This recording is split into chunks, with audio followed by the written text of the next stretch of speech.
أبطال الصف الأول الإعدادي.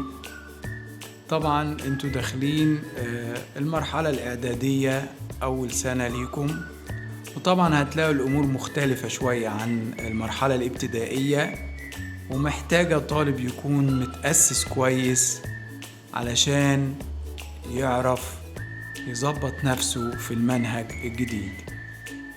إن شاء الله هناخد كده كويك لوك على جرامر الصف الأول الإعدادي. كويك لوك يعني نظرة سريعة على منهج الصف الأول الإعدادي. أبطال الصف الأول الإعدادي، خلي بالك معايا علشان تعرف إيه هي الجرامر اللي أنت هتدرسها في منهج السنة دي إن شاء الله. يونت 1 إن شاء الله هناخد the present simple اللي هو زمن المضارع البسيط، وخدنا احنا نبذة عنه قبل كده في سنة رابعة وخمسة وستة ابتدائي. وهناخد برضو في يونت 1 adverbs of frequency اللي هي ظروف التكرار، وبرضو انتوا خدتوا عنها فكرة قبل كده اللي هي always usually often sometimes and so on. دي القواعد اللي هنلاقيها ان شاء الله في يونت 1 زمن المضارع البسيط وظروف التكرار. تعال بقى في يونت 2 هناخد can and can't.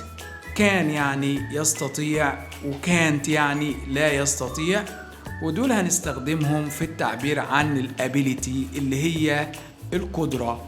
يبقى من قواعد الوحدة الثانية استخدام كان وكانت for ability للتعبير عن القدرة وعمل أو عدم القدرة.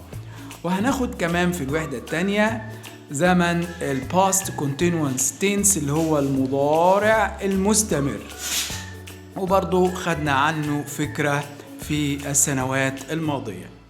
يونت 3 هناخد فيها بقى the past simple tense اللي هو زمن الماضي البسيط، وده زمن مهم جدا في اللغة الإنجليزية.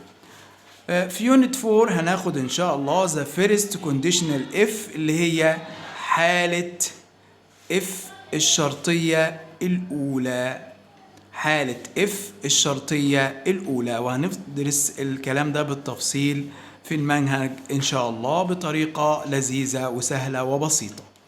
وهناخد كمان في يونت 4 should and shouldn't. استخدام should بمعنى يجب أن، وshouldn't بمعنى يجب ألا for advice للتعبير عن النصيحة. ده يبقى في يونت 4 هناخد حالة if الأولى، وهناخد should و shouldn't للتعبير عن النصيحة. في يونت 5 بقى هناخد future with be going to اللي هي الحديث عن المستقبل باستخدام be going to. يعني ازاي نعبر عن المستقبل.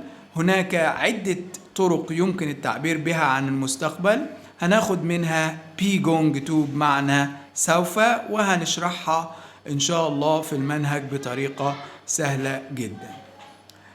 يونت 6 الوحدة الستة هناخد إن شاء الله must and mustn't. must بمعنى يجب أن، و mustn't يجب ألا. دول هنستخدمهم to express rules عند الحديث عن القواعد والقوانين، وبنستخدمها أيضا for obligation اللي هو الإلزام والضرورة. يبقى في الوحدة الستة إن شاء الله هناخد must and mustn't يجب ويجب ألا للتعبير عن الرولز اللي هي القواعد، والobligation اللي هو الإلزام أو الضرورة. إن شاء الله نتمنى أنكم تكونوا استفدتوا من هذه الحصة اللي هي نظرة سريعة على قواعد منهج الصف الأول إعدادي 2027. وما تنسوش متابعة القناة ومشاركة القناة لكي تصل إلى مستفيدين أكتر. والسلام عليكم ورحمة الله وبركاته.